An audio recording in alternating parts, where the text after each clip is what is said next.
Home prices have fallen again in Durham Region during the month of August, almost bringing us back to the price levels we saw in August of 2021. But with the Bank of Canada holding interest rates right before the start of the fall market, is it possible we see an increase to sales and home prices during our fall market like the last time the Bank of Canada held interest rates in the spring?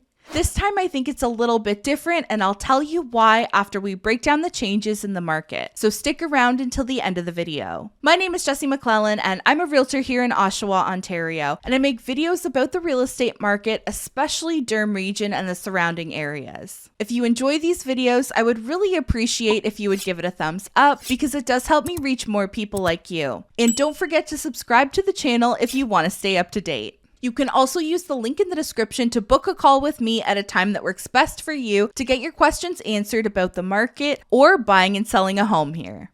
Overall, the average price of all property types in Durham Region saw a 3.2 month-over-month decrease in August. Detached homes decreased 3.3%, semis dropped 3.9%, condo townhomes saw the largest decrease at 5.4%, condo apartments stayed relatively flat, and freehold townhomes saw a 3.1% decrease.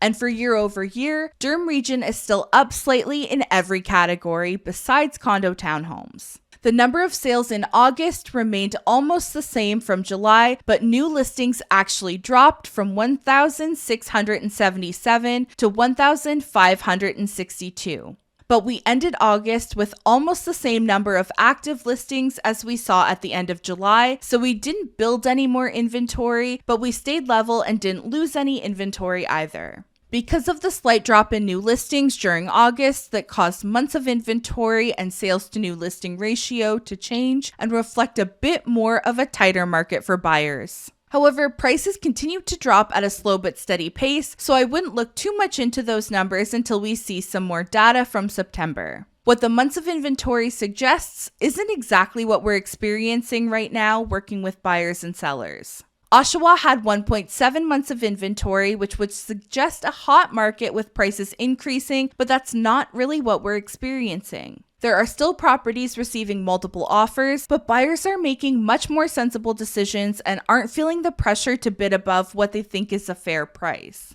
The average time it takes to sell a property increased by 1 day in Durham Region. Oshawa actually saw a 1-day decrease. Ajax and Whitby both saw a 3-day increase to the average days on market. And Clarington slowed down the most with a 4-day increase and properties now taking 18 days on average to sell. The sale price to list price ratio also dropped 1% again in August and has been trending down for a while now as less properties are selling above their list price. Now, some of that just has to do with pricing strategy, but still something to note. We also saw some changes to the months of inventory and sales to new listing ratio that might have suggested the market could pick up, but prices, days on market, and the amount of homes selling above asking price continue to drop despite slightly fewer new listings coming up in August. The summer is typically a slower time of year as people with kids who want to be moved in before the start of the new school year will have already purchased and sold their homes in May, June, and maybe even July. A lot of the August listings were homes that were listed in June or July and were unable to sell, so they relisted their home in August. More fresh inventory usually comes on the market after Labor Day weekend, as that's when many buyers will pick their home search back up as well. If we take a look at what's happened since January of this year, we started the year with an average price of $886,000. And once we hit February, that's when things really started to take off. New listings and sales increased at a fast pace along with prices until around May and June. We're down nearly $70,000 since the peak of the market this year in June, but we're still up about $44,000 since January. I honestly don't think that we'll see those spring prices return at any point this year. Usually we start to see market activity pick up a little in September and October, and with the Bank of Canada recently deciding to hold interest rates at the September rate announcement, that left some people believing that maybe we see a bump in prices and number of sales similar to what we saw in the spring when the bank decided they would pause the rate hikes and we saw prices jump over $100,000 in 4 months, but not quite to that extent. But something I haven't seen many people talk about is that although the Bank of Canada decided to hold the rate rather than increasing or decreasing the overnight rate, the actual fixed rates that buyers were able to get during the spring dropped significantly for a short period of time. This is the graph for the 3-year and 5-year discounted fixed rates. There was a significant drop to the fixed rates available to buyers from February until June, which is why we saw prices jump up so quickly during that time. Buyers were simply able to qualify for a higher mortgage.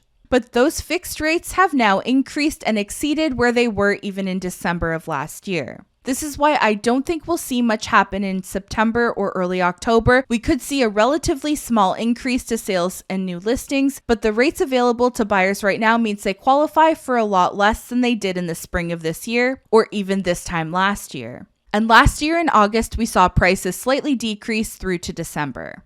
I think it's possible we will see something very similar this year, at least within Durham Region. The feeling I'm getting from buyers right now is that they don't feel rushed or pressured to buy a home, and I don't blame them. Especially if you have a rate locked in and you have some time left, wait for the right opportunity. I'm noticing a lot of homes hitting offer dates, still receiving multiple offers, but then not selling and relisting at a higher price. There are a small number of homes that are getting lots of showings and offers and selling at the top end of what they should sell for, but those homes are the ones that are priced well and show like a 10 out of 10, both online and in person. The homes that show like an 8 out of 10 might see a good number of showings and offers, but if the home isn't near perfect and buyers feel like they can find a similar or better home, they won't care about what price the neighbor sold for in July because they know the market has dropped since then and they can likely find a better opportunity elsewhere, or at the very least equivalent. And they also know if the seller decides to relist the home and then sits on the market for another 2 weeks in a market like this where prices are declining a couple of % each month, there's a good chance if the home is still available in 2 weeks and they haven't bought something else, they can probably go back to the seller and get them to accept something much closer to their original offer. If you're going to be buying or selling a property, I've already uploaded a video for sellers on how to approach this market, and I'll have a video for buyers just a few days after I upload this one. I'll link both of them in the comment section below. If you have any questions or feel like I might be the right fit to help you buy or sell a home in Durham Region, please click the link in the description and book a call with me. I hope you found this video helpful. Thank you so much for watching until the end. Please hit that like button and subscribe if you enjoy these videos, and I'll see you in the next one next week. Bye!